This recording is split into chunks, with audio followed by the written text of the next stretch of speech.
Assalamualaikum warahmatullahi wabarakatuh. Sebelumnya, saya ingin memperkenalkan diri. Nama saya Muhammad Farid Ramadan, NPM 2010066, kelas B FH Unpas 2020.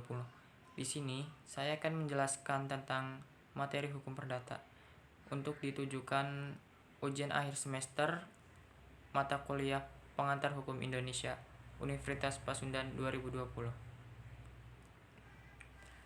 Hukum perdata itu ada dua.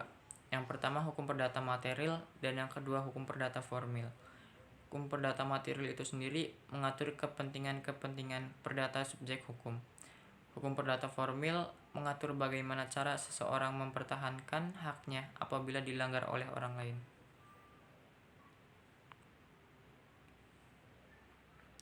Pengertian hukum perdata mencakup hukum perdata, hukum dagang, hukum bisnis, hukum ekonomi asas yang berlaku, hubungan hukum perdata dan hukum dagang, lex specialis, derujat lagi generally.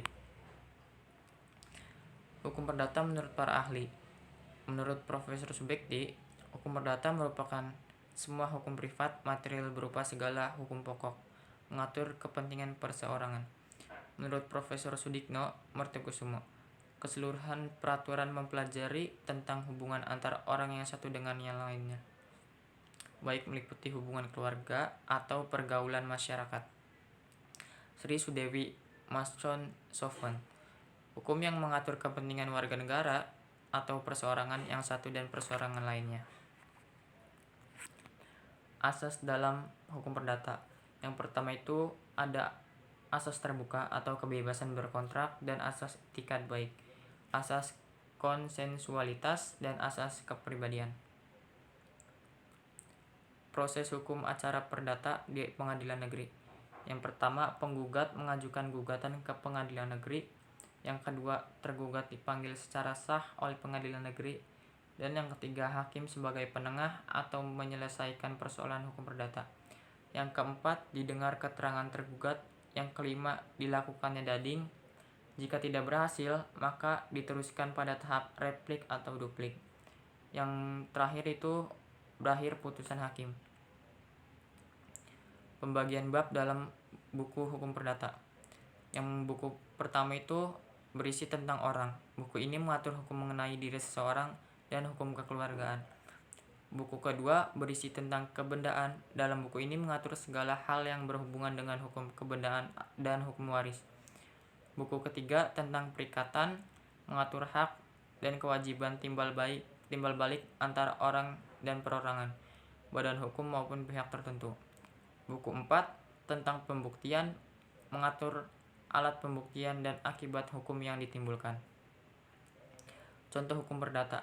Yang pertama ada hukum perkawinan, yang kedua hukum waris, yang ketiga kekeluargaan, yang keempat hukum perikatan, yang kelima hukum kekayaan, yang kelima hukum perceraian, dan yang ketujuh itu ada hukum pencemaran nama baik.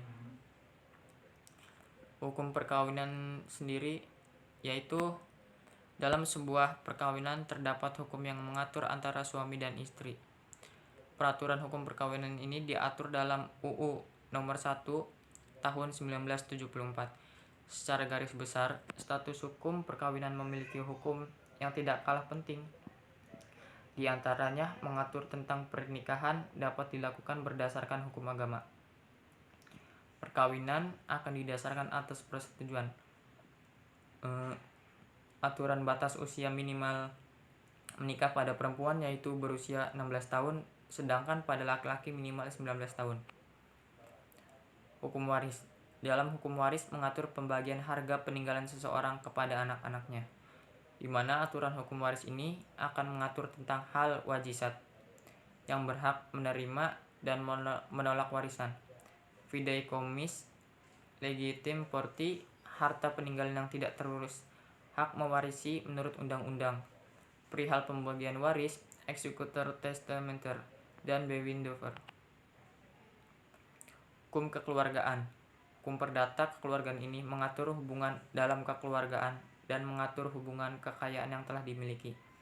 Hukum yang akan diulas biasanya akan menyangkut hukum keturunan, kekuasaan orang tua, perwalian, pendewasaan dan kuratele dan orang hilang.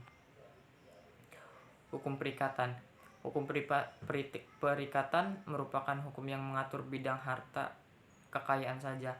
Isi hukum perikatan ini diantaranya tentang perikatan yang bersyarat dari perjanjian yang sebenarnya, tentang perikatan ketepatan waktu, perikatan alternatif, perikatan ancaman hukum, perikatan yang wajar, dan lain sebagainya.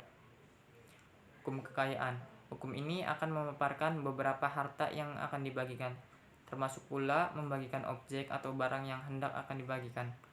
Hukum perdata kekayaan juga menawarkan solusi atas permasalahan yang ditimbulkan dari pembagian kekayaan.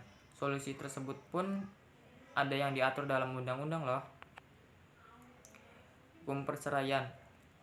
Perceraian merupakan salah satu sebab putusnya ikatan perkawinan di luar sebab lain, yaitu kematian dan atau atas putusan pengadilan seperti terdapat di pasal 38 UU Perkawinan. Dasar hukum proses perceraian di Indonesia adalah UU Nomor 1 Tahun 1974 tentang perkawinan dan Peraturan Pemerintah Nomor 9 Tahun 1975. Berdasarkan UU tersebut, dimungkinkan salah satu pihak, yaitu suami atau istri, melakukan gugatan perceraian. Hukum pencemaran nama baik. Pencemaran nama baik merujuk pasal 310 ayat 1 KUHP. Pencemaran nama baik diartikan sebagai perbuatan menyerang kehormatan atau nama baik seseorang dengan menuduh sesuatu hal yang maksudnya terang supaya hal itu diketahui umum.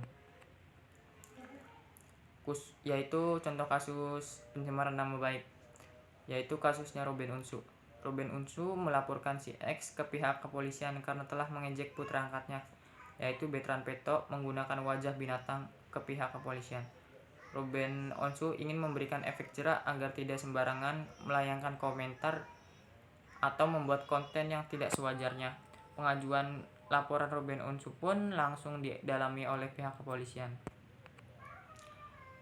Kurang lebihnya mohon maaf jika ada salah kata. Wassalamualaikum warahmatullahi wabarakatuh.